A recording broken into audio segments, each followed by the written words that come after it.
Hey my lovelies, hope you're doing well. Today's video is going to be about my story of irritable bowel syndrome.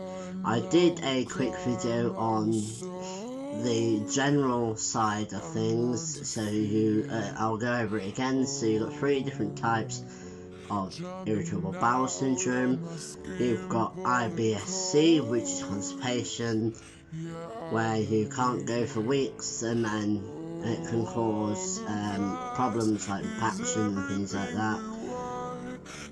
It's also mixed, which is where you go from weeks of constipation to diarrhea all of a sudden.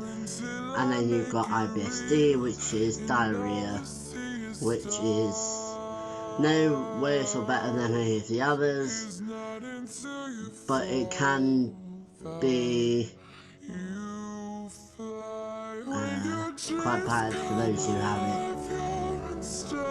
My side of the story is that I have IBS-D, but it is ongoing investigation, as I could possibly have Crohn's disease or something else. I'm going to put a disclaimer here and a TMI warning, so if you do not like descriptive details about medical conditions, please turn off this video now and skip to another video that's on my channel. I have put all my videos into categories, so if there's a specific one you want to watch, please go check them out. So, back to my story. When I was a child, I had what they called slow bowel, which meant that I couldn't go for a long time, and I'd have to have medications to help me go. One time I was out on holiday. I don't remember this, but this is the story my mum told me. My intestines came out and went back in on its own, which obviously was scary for my mum at the time, but I don't remember anything. Whether that's related or not, I don't know. It's something being looked into. Where I had slow bowel up to about, I don't know, I was 11. I had to wear children's pull-ups up until I was 11, because as well as having slow bowel, I also had no control over my bladder,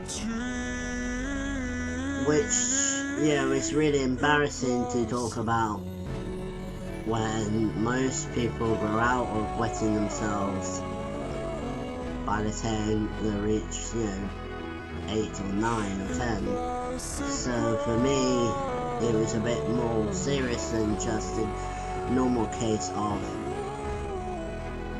wetting my bed. I stopped doing it when I was 11, and I was able to control my functions better, which is really good, because then I was also able to come out of pull-ups and go into normal underwear. From age 11 till I was about 17, I had what they would call constipation, so I would go weeks and weeks and weeks where I couldn't go, and then I'd have to have medication, which is normally what they call an enema. If you don't know what an enema is, it's a tiny, tiny little tube about this long that normally, like say, this is back passage, normally they'd insert it and it would help you go. And I would have to have it done regularly, otherwise I would be ill because I wasn't able to go on my own. When I reached 17 years old to about 20, I was then mixed, so I would have weeks and weeks where I couldn't go, but then I would have, a couple of days and weeks where I could go a lot. And, generally around the menstrual cycles, because I didn't come out as transgender until I was 18, so I was technically still female, dressing and acting as a female then. And so yeah, generally around the times of periods and things like that, or stress, or whatever, anything regarding that kind of thing, it would make me go more. I was also on diets. I started trying different diets from the age of 13 because I'd gained lots of weight. I admit I like my food, but I do eat a lot of fruit and vegetables as well, so I have sort of reasonably balanced diet, although I do eat some things more than I should, but then we all. And yeah, so from the age of 20, 21 to now, I started having diarrhea, and it wasn't the case of I'd have one day or I'd have 1 week, like a stomach bug. It would be weeks on weeks on weeks, and I tried these different medications. I tried mefenamic acid, which is an antispasmodic. I tried buscopan, which is another spasmodic, but it's also meant to relieve IBS symptoms. I've also tried Laxido and lactulose, things that are meant to help with constipation. Even though I was going all the time, the doctors thought that the reason why I was going so often was because I was bunged up, so they gave me more medications to help me go, and obviously that would make me worse. The diets helped with the bloating, but the going to the toilet and everything else was still the same. At first it would be,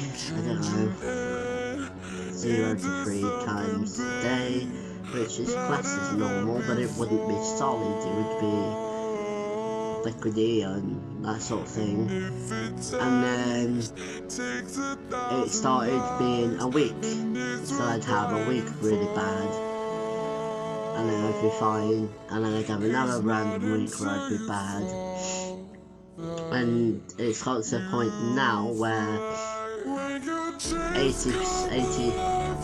to 90% of the time I have to go to the toilet all the time because I have diarrhea every day, and I have for the past 5 years, 4 or 5 years. And it's horrible because when people ask you, do you know when you need to go? I say no, because I don't. I'd wake up fine, I'd be fine, I'd have cereal and I'd be alright, I'd have lunch and I'd be fine, and all of a sudden I'd have to run to the toilet all through the night. But then on the opposite end of the spectrum, I'd also not have eaten in the morning, had some lunch, and then I'd be going to the toilet for the rest of the day. So, I've had some days where I've not eaten anything for breakfast, I've not had anything for lunch, but I've had dinner and still had to go throughout the night. But my normal is between 3 to 6 times a day. That's not normal for a normal person. A person who hasn't got IBS is generally between 0 to 3 times a day or a week, generically speaking. But my normal is 3 to 6 times a day, every day. On my bad days I would go between 6 to 10 plus a day, and I'd have the odd day where I would have 1. The general population who don't have IBS would have a normal day. I would go 0 to 3 times a day, but I would feel, pitch yourself with a bowling ball and then having it on the lower half of your stomach. It was heavy and it was full, and sometimes it would stretch the stomach while I floated, and it'd be really sore to touch, like you have a rash on your skin. Your rash is really warm to touch, it's really sore, it's red. My stomach would go like that until it settled. And it's hard because, you know, at that time it's what everybody else was having every day, or, you know, every week. And for me, it's like the odd occurrence. So everybody else's normal would be my constipation, but my normal would be everybody's, I don't know, food poisoning or something. And excuse me, I got a bit of a headache. And you know, it's really horrible because, you know, TMI again, if you don't like more descriptive wording, then please skip to the end of the video. But if you are still here watching, thank you, and I hope this video is informative to you. Yeah, so my my bowel movements usually consist of watery, lumpy poo, as they call it, or feces if you want to be posh. And a lot of the time it would have yellow bile in it. And yellow bile is normally associated where your body has consumed too much fat and it can't dilute it, so it flushes it out and it all comes out as diarrhea. Mine is like that almost every time. Every now and then I'll go where it's like pebbles, or it might be like clay. Each person's bowel movements is different. I don't know what your normal is, I don't know what your not normal is, I am not your doctor. But for me, this is my normal occurrence. So when I've gone to a multitude of doctors and they've said, you know, here's your symptoms, this is what I think you've got, IBS, try this tablet, try this diet, lose some weight, you'll be back to normal again. So I've done everything. I've done vegetarian, vegan, gluten-free, dairy-free, I've done sugar-free, I've done fad diets, you know, diets that make you lose an unhealthy, insane amount of weight really quickly, but then when you go back to eating normal again, you gain it all back and more. I've also tried fasting, I've also tried starvation as well, where I'd go a whole day without eating and then eat the next day. Nothing worked. So now I have come to the conclusion that if everything's going to affect me, what I eat, I don't eat anyway, I might as well just eat what I want, deal with the consequences after. A lot of people are afraid to eat because they know what will happen after. I like my food. And I'd much rather enjoy my food, you know, and then have to go to the toilet after, and then be hungry all day, and then feel worse because I haven't eaten. I've done that, and it, you know, it just makes you feel worse. So, for me personally, please don't take offence, because this is my own opinion. I personally would rather eat than not eat. You know. And yeah, so testing's normally consistent of blood tests, generic blood tests. So normally doctors test maybe 10 different things, 5 to 10 different things. If they can't find anything in them numbers, then nothing wrong. So they push it aside and go, well, let's do the feces yourself. So they do that, nothing there, push it aside. So they ask you to do a urine sample, or 2 or 3, nothing there, you're all fine, you're not pregnant, you haven't got this, you haven't got that, put it aside. And if the doctor deems that all normal routine testings have no conclusive answer, and it all looks normal, they don't need to deal with you. So they just put you and all your symptoms into one little bundle, put you in a category they would fit you in, which in my case is irritable bowel syndrome. and this happens to a lot of people. You know, the new doctor I'm seeing, he has said to me that a lot of people with IBS have symptoms of Crohn's, diverculitis, colitis, and, you know, a couple of, you know, celiac disease and a couple of other medical conditions that are not being properly looked into because the results are classed as normal, and so they get put into the IBS category, and then that's it, they get left. And an awful lot of doctors are doing that, not just for IBS, it could be for endometriosis, because as you know in my previous videos, I also have suspected endometriosis, and as a trans person that's really hard to deal with. Please go check out my video for that if you haven't watched it already. When I've got proper editing software, I will be able to link the videos on my videos and do the introduction screens and everything. I haven't got round to that yet. So, my new doctor has said that he'll do the routine test, and my routine test is normal. So I am now seeing him on Friday to discuss the next steps, which will either be more testing, or if he thinks that there's definitely still something wrong, but it's not going to be found in the routine testing, he'll put me for a colonoscopy or an endoscopy.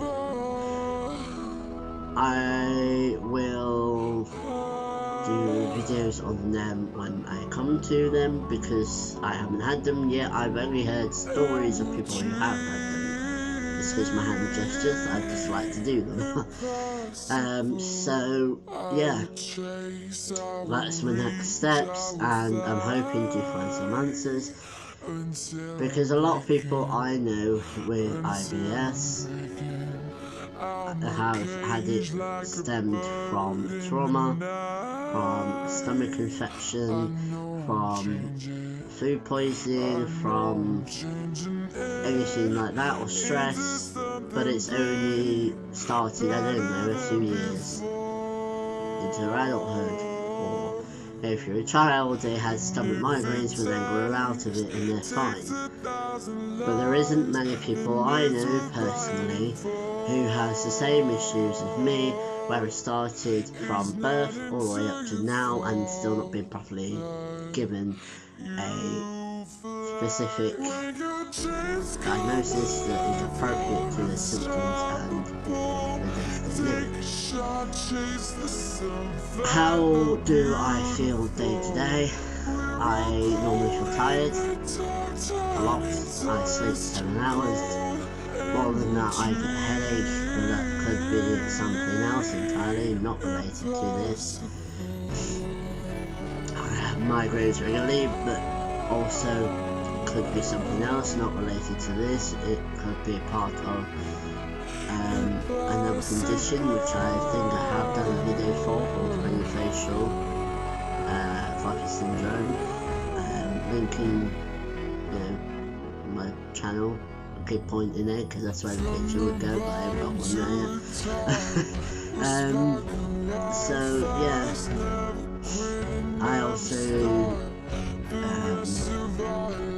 get cold a lot, pins and needles in my legs, especially if I've been sat on the toilet a lot. I get numbness in my legs when I sit on the toilet for too long.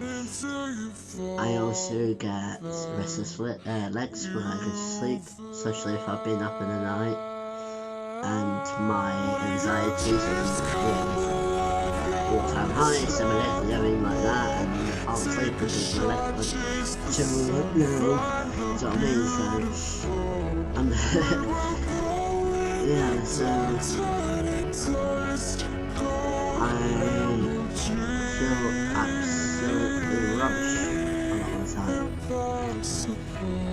I could use other words, but YouTube does not like certain things, so if I did use these words I would have to bleep them, which is, again, I can't do without editing software. When I have my bad days, as in like really bad days, excuse me, I get the shakes. My skin gets all clammy, hot and cold, sweaty. My body gets all jittery. I also get a sore back, lower back, and my coccyx, which is the bottom of your, like the top of your bottom. So where you're between your bottom and your lower back, so that line in between, that is where your coccyx is. And normally when you sat on the toilet for a long time, it causes pressure because you're sat on a solid toilet for a very long time and in an uncomfortable position, which causes pressure around the area, and yeah,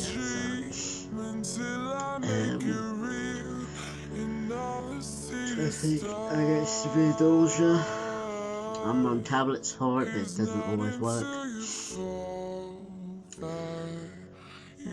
Sometimes it gets to the point where I want to throw up, but I don't because my body doesn't let me. Yeah.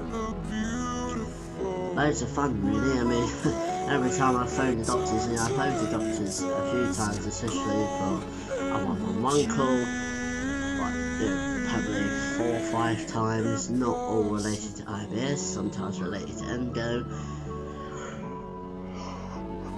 Excuse me. But, just need to compose a minute. A lot of the time they will ask you questions, you know, like how long have you had symptoms for, how often have you had a day, do you know when it's going to happen? And my answer is no, I don't know when it's going to happen. I could be fine all day and then be bad all night.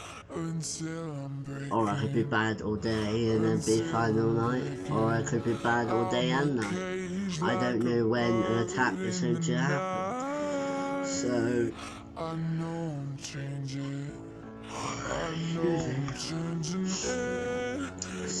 yeah,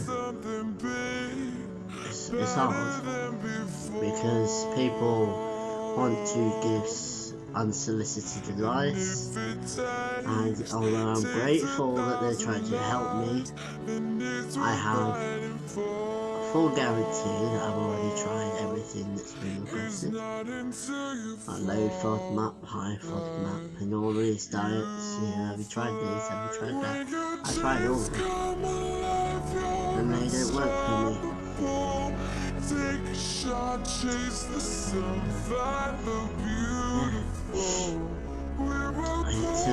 It's affecting my mental health, and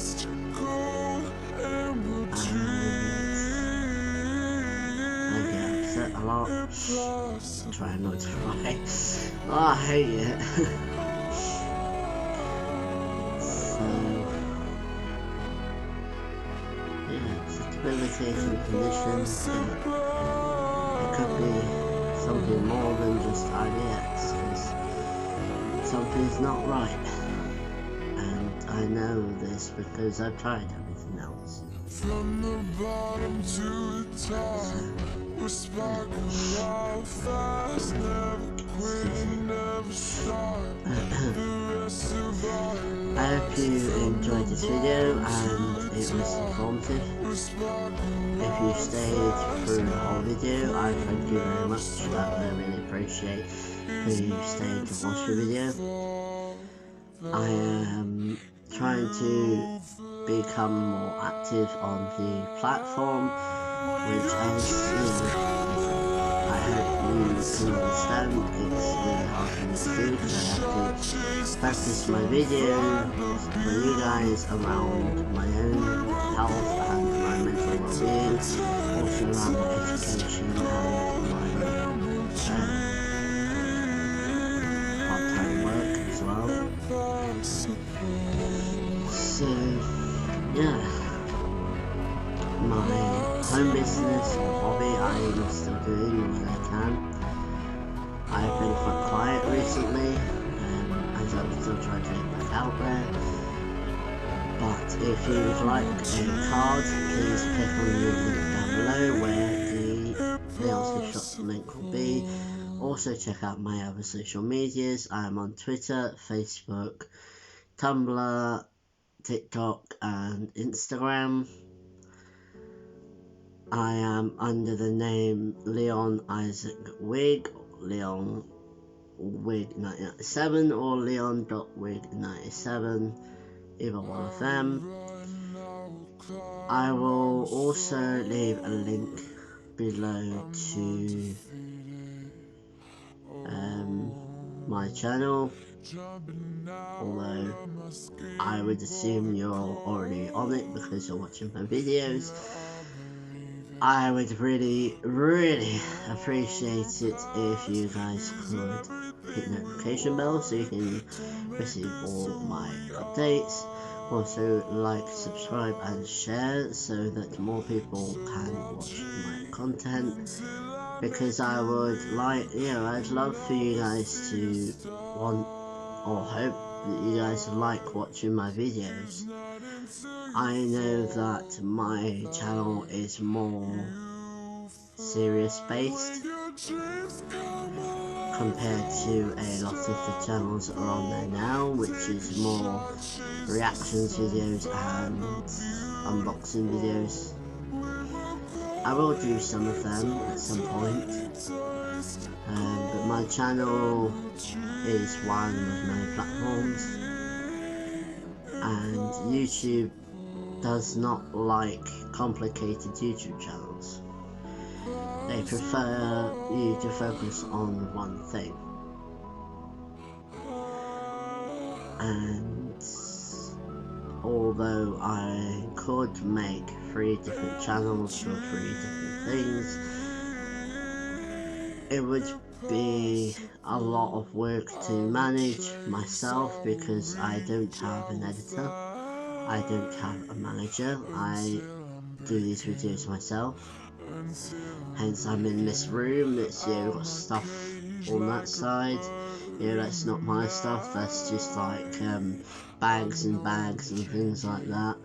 And obviously my bed behind me.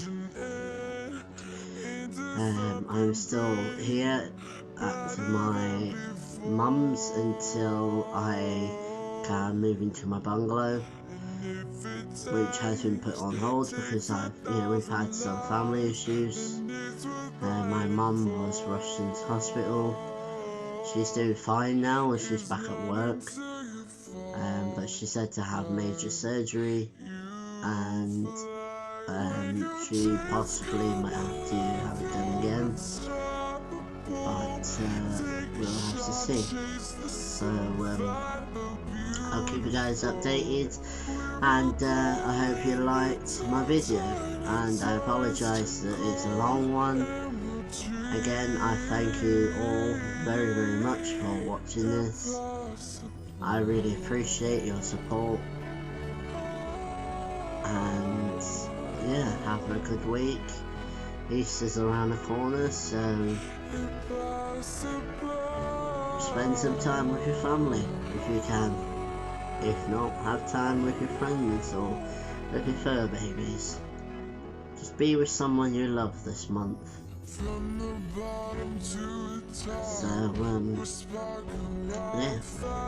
have a good week, and I hope to do another video soon. If you like this setup, please hit the like button and comment. The question for today is, what subject would you like me to talk about next? Or what easily accessible, reasonably priced editing software is best for an Android phone? Thank you for watching, and see you soon. Love you lots. Bye.